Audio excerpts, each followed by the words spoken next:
Yo tout le monde, bienvenue sur la chaîne de Max. On se retrouve pour le 12e épisode de My Hero Academia. Attention, on est dans un arc, j'ai l'impression qu'il va se terminer bientôt, parce que je sais pas ce que t'en as pensé, mais on commence avec un petit résumé des événements, et tu sens qu'on est dans le climax. Ça va être... peut-être même que l'apothéose est déjà passée, je ne sais pas. Je ne pense pas. Je pense qu'on est dans la petite transition comme ça, avant de remonter vers l'assaut final. Ouais, je pense, ouais. J'ai même pas compris au début pourquoi il y avait ce récap. Je me suis dit, ils vont pas tout me faire. Heureusement, il était quand même assez digeste. On arrive très rapidement sur l'opening. Et on arrive déjà à 3 minutes d'épisode. Où on reprend encore une fois tout le laïus de Dabi, là. Et t'as Jean-Baptiste qui est dans son avion, comme ça. Et je me suis dit, ok, 3 minutes 30 d'épisode. Ça commence que maintenant. Ça graille. J'ai trouvé que ça graillait. Ouais. Ça graille, malgré tout ça nous montre que Jean-Baptiste était au courant du laïus de Dabi et qu'il n'arrive pas, totalement par hasard sans savoir ce qui se passe sur la scène de combat, on va dire en tout cas. Ouais. Donc il arrive évidemment, et puis on revoit un peu tout ce qui s'est passé. Shoto, lui, il est venu confronter son frère et ça va être la confrontation durant tout l'épisode. Ça va être Shoto versus Dabi du coup. Et on voit aussi que y a pas mal de vilains qui sont prisonniers, mine de rien, de l'attaque de Jean-Baptiste. Et là je me suis dit, tiens, Himiko elle est pas revenue, elle est pas là, donc elle est pas prisonnière. Elle va arriver, elle va les sauver. Je ne voyais que ça, parce que effectivement à ce moment-là de l'épisode, Shigaraki est encore évanoui, tu vois. Ouais, j'ai pensé qu'il allait y avoir quelqu'un aussi qui allait venir. Et j'ai pensé à la même chose que toi. Je me suis dit, peut-être qu'avec son petit couteau, elle va savoir couper des trucs et... Des têtes. Elle peut couper des têtes, elle peut couper des gorges. Mais non, il s'est pas passé ça. On y revient dans un instant. En tout cas, Nejile, elle arrive, elle veut faire sa folle comme ça. Je vais vous balancer mes chewing-gums et tout. Et non, parce que Dabi lui fait je vais te cramer et tout. Il est psychopathe. Alors c'est des ondes à quelle balance, je rappelle, c'est pas tout à fait du chewing-gum, mais après, peut-être t'avais pas la même version d'épisode que moi, c'est possible. Moi j'ai pensé à Guilan, moi j'étais dans Dragon Ball, mais je sais pas. Ah ouais, bah non. Mais du coup, ouais, c'est vrai qu'elle s'est fait un peu cramer, elle s'est fait cramange. C'est à partir de là le tournant de l'épisode où la plupart des héros se font laver. Ouais. C'est-à-dire qu'on va arriver dans le creux du milieu de l'épisode, où finalement tous les héros ils sont capoutes et tu te dis mais qui va les sauver quoi. Ouais, bah c'est ça, parce que Jean-Baptiste, son corps il est en débris, on le voit cracher du sang, je sais pas combien de fois dans cet épisode, je me dis il y a vraiment dû se passer un truc avec Hawks, certainement de connivence, parce qu'à un moment donné il y a un flashback qui dit ouais il y a rien qui arrive par hasard, etc. Chaque petit geste de détermination de chacun nous permet d'en arriver là, et on voit Hawks. Donc je vois pas pourquoi il penserait à Hawks dans son flashback si Hawks l'avait vraiment en cul. Je suis pas persuadé. Mais il l'a quand même bien sali, parce qu'il crache du sang, Jean-Baptiste. Donc je sais pas ce qui s'est passé. Je sais pas ce qui s'est passé, parce que t'as aussi Dabi qui fait ouais mais j'ai vu le corps et tout, qu'est-ce que c'est que cette merde et tout. Il n'y a pas de vraie réponse qui nous est apportée dans cet épisode. Donc on ne peut que supposer qu'il a utilisé peut-être son pouvoir de fil pour créer un double de fil. Je vois que ça. Ah ouais, peut-être, ouais. De là à maîtriser des fibres tellement puissamment qu'il en arrive à imiter un corps humain. Ouais, il y avait quelqu'un qui avait émis cette théorie aussi, je sais plus qui, mais effectivement ça me paraît logique. Et vu qu'on parle de corps humain, il y a Shigaraki qui lui est prêt à tout détruire, il a ses petits flashbacks dans sa tête, et il fait je veux tout détruire, vas-y je vais tout casser et tout. Et là je me suis dit, mec, t'es prisonnier dans le même truc que Spinner. Donc Spinner il est bien gentil de dire ouais Shigaraki réveille-toi, fais quelque chose et tout. Spinner, tu vas mourir Spinner. Tu es au courant que tu es juste à côté du gars qui a le pouvoir de destruction par le toucher? Il a pas l'air très au fait de ça, Spinner. Non, il faut lui dire. Il se soucie pas de ce fait. non, c'est vrai. Faudrait peut-être se concentrer sur les bonnes choses, Spinner. Mais il a de la chance, parce que quand Shigaraki se réveille, c'est pas pour utiliser son pouvoir de destruction, c'est pour ordonner à Makia de se réveiller. Du coup tout repart, Makia repart, etc. Jusqu'à cet instant en fin d'épisode qu'on verra tout à l'heure, où Endeavor il arrive, il lui pète la mâchoire avec une droite, et dans le même temps il y a enfin la morphine qui fait effet. Là c'est en début d'épisode, c'est surtout l'arrivée de Milio qui bénéficie aux héros, puisqu'ils étaient au plus mal. Il y avait même les Nomu de l'autre côté qui attaquaient, il y avait Burning et tout qui était en PLS. Tous les héros, ils avaient du mal forcément.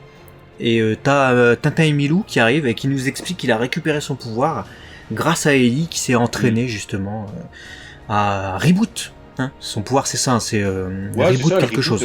Rewind, je sais plus quoi. Ouais, et du coup là, je sais pas toi, mais je me suis dit ok, bah je sais comment le souci de Izuku qui s'est fait prendre plusieurs avertissements en mode si tu continues à péter tes bras, tu vas être handicapé à vie. Bah si maintenant on a Ellie qui est capable de faire ça, elle peut très bien lui faire un rewind juste avant que ses membres soient pétés.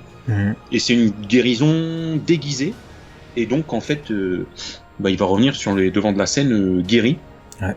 Je vois que ça. Donc, à mon avis, on a eu la réponse là, parce que plusieurs fois tu dis, il est tout cassé le gars, il a beau faire pendant tout l'épisode, j'ai les membres, les bras cassés, mais je peux me lever tout, je vais faire floppy et tout. Vous allez voir, il fait floppy. Bon, il y a un moment donné, quand ça sera terminé, il faut quand même que tu récupères tes membres, frère, si tu veux devenir un héros. Donc voilà, je pense qu'on a eu plusieurs réponses là. Ellie, c'est le Joker là, dans ce truc-là. Donc, écoute, on verra ce que ça va donner. En tout cas, tout le monde est vénère. Milio, il est vénère. Shoto, il est énervé de ouf contre Dabi. Tape son frère.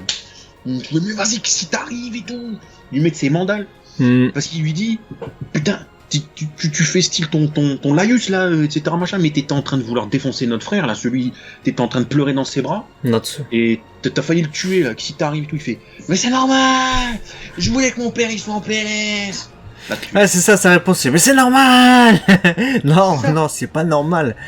C'est pas normal du tout. Mais par contre, ce qui est pas normal non plus, c'est la stratégie de ouf de Tintin et Milou là. Il vient à peine de récupérer son pouvoir, il s'était caché dans un homme.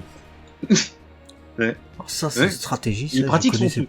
Tu veux le frapper, il passe à travers. Donc c'est plutôt sympa. Ouais, franchement, c'est GG. Il sert bien son alter pour le coup à Milio. Et c'est pas le seul à rentrer en scène. Parce qu'on a un homme d'explosion, un homme explosif de caractère qui fait des étincelles maintenant. Il fait des feux d'artifice avec ses. C'est ça. C'est mal ça. C'est beau, hein. C'est esthétiquement. Il se prépare pour le prochain 14 juillet, du coup il arrive, il revient sur la scène, et tout le monde en fait arrive sur la scène, justement, c'est ça le truc, puisque Nejile reprend du baume au cœur vu qu'il y a Tintin et Milou qui sont en action, donc elle se dit ouais bien et tout, et là Bakugo il profite de cet instant où il se dit bon je suis en train de briller tout comme mes étincelles, je vais annoncer mon nom de super-héros, parce qu'il y a mon maître, il y a mon mentor Jean-Baptiste, il est là avec ses fils, c'est le moment propice, et on se rend compte que son nom, il est claqué au sol. God Save the Queen, je sais pas quoi, j'ai même pas retenu. C'est n'importe quoi. Hein. Plus la merde. Et il y en a qu'un qui l'a retenu, frère. Ouais, c'est Ida. Ida. À un moment donné, il arrive, il fait God Save the Queen. Je te jure, je vais l'appeler God Save the Queen. Il fait God Save the Queen, il faut que tu te bats. Je me suis dit, tu l'as retenu, toi? Parce que moi, non. Franchement, chapeau. Tu vois quand même que c'est le délégué de la classe.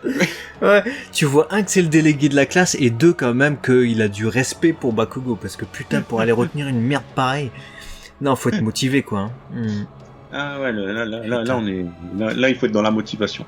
Du coup, le combat d'Abishoto, lui, il continue de faire rage.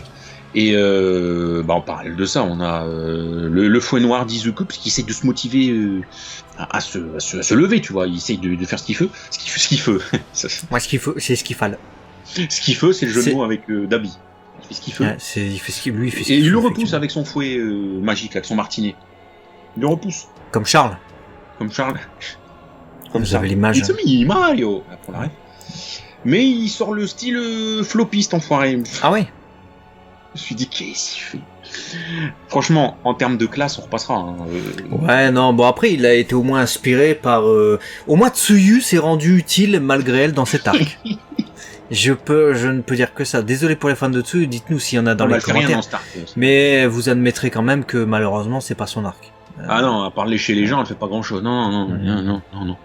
En tout cas, les mots d'Izuku, malgré le fait qu'il utilise du floppy style, font réagir Endeavor qui, comme je l'ai dit tout à l'heure, Izuku, etc. Franchement, ça pouvait partir en scène bizarre, mais non, en fait, c'était juste pour se motiver et mettre une patate à Makia, et il l'endort comme ça. Du coup, la morphine, elle fait effet aussi en même temps. Tout est bien qui finit bien, le gros toutou couché au sol. Bon, ça, c'est pas mal. Mais tous les héros sont capotes. Ça, c'est tout moins bien. C'est le moment où tu te dis, bon, ils reprennent l'ascendant dans la bataille, les héros, puisqu'il y a Makia, il est à terre, tout le monde est à terre, les héros sont pétés, les vilains, mais dans le même temps, on te montre les autres héros qui sont aussi pétés. Donc tous ceux de la villa, t'as Mount Lady, elle est à terre, elle a un arbre dans le fiac, t'as tous les autres, ils sont éclatés au sol. Bon, il reste que Yaoyorozu et son groupe qui vont bien, et leur morphine a fait effet. Mais tu te souviens quand même qu'il y en a pas mal qui sont tombés, Izawa, Grande Torino, tout ça. Ils sont pas dans leur meilleur état. Et tout le monde travaille dans le même temps, tous ceux qui sont encore là, à éloigner les Nomu de Jean-Baptiste, parce que lui il est là, à retenir comme ça. Je retiens tous les méchants là, je les retiens compressés, etc. Du coup ils ne peuvent pas bouger. Et là c'est le moment où t'as Mister Compress, avec qui la fête est plus folle, vous le savez, c'est son slogan. Lui, j'ai bien l'impression que la fête sera plus folle avec lui dans l'épisode prochain. Ouais. Alors, prochain épisode, on peut le dire, vous avez vu le teaser, vous avez pas vu le teaser, il va mourir. Il va mourir, Mister Compress, il va mourir. La fête est plus folle avec lui. Il va mourir avec un truc de ouf. Et certainement que, justement, ma théorie va s'avérer juste. On verra. Peut-être c'est pas ça. Mais j'imagine que Shigaraki va utiliser son pouvoir de destruction, il va être libéré. Et Mister Compress détruit. La main qui va se remettre sur le visage, Shigaraki, ça sera celle de Mister Compress. Ah, ce serait... Parce qu'il a plus ses mains, donc elle sortirait d'où, tu vois, ces putains de mains. Ou alors, pire, le truc horrible, ça serait qu'il tue... merde, comment il s'appelle, Jean-Baptiste, et il prenne sa main. Oh. Mais c'est que des mains normalement faites pour le rassurer, tu vois, donc je pense pas. Ouais. Ça devrait être l'un de ses alliés, logiquement. Et Spinner, du coup, peut-être mort aussi. Spinner Compress. Spinner, on verra bien. Ouais. Et je pense que Toga va arriver à un moment inopiné. Elle a l'air mal en point, je sais pas ce qui lui est arrivé, alors qu'elle était partie toute contente en sautant sur des toits. Dans l'épisode, on la voit comme ça en mode...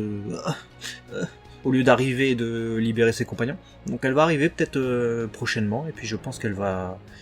Elle va aider l'un d'eux au moment où il sera au plus mal, ou elle va voir la mort de Mister Compress et elle va péter définitivement un câble. Ouais, ça peut être l'un ou l'autre. En tout cas, prochain épisode s'appelle Last Stage, donc dernier stade, quoi. C'est le dernier level. Dernière étape. Ça sent on est qu'à l'épisode 12, donc prochain c'est le 13. Donc c'est vraiment, on est censé être à la moitié de la saison et on en est déjà à ce climax-là. Que va-t-il se passer dans le reste de la saison ? Ne nous spoilez pas, nous sommes des animés only pour le coup. Donc donnez-nous votre avis dans les commentaires, voilà, comment vous avez vécu cet épisode, est-ce qu'il vous fait kiffer, tout ce que vous voulez, mais ne nous spoilez pas, ou sinon vous mettez spoiler, et puis vous descendez de 4, 5, 6, 7 lignes, histoire que ça ne se voit pas. Alors on souhaite de bonnes vacances à Hiraki Nuclet qui est en vacances actuellement. Du coup on n'aura pas de comparatif avec le manga là cette semaine là, puisque du coup forcément faut laisser profiter notre cher Nuclet. Donc dites-nous vous si vous avez noté des trucs dans les commentaires, pourquoi pas, comme ça on y répondra, et puis peut-être que dans la prochaine vidéo on en parlera. Voilà, dites-nous si vous avez apprécié cet épisode, nous on l'a trouvé plutôt sympathique, mais pas de quoi casser 3 pattes non plus à un canard, c'était un épisode de transition. À très vite sur la chaîne de Léo et Max, des bisous. À la prochaine. Ciao.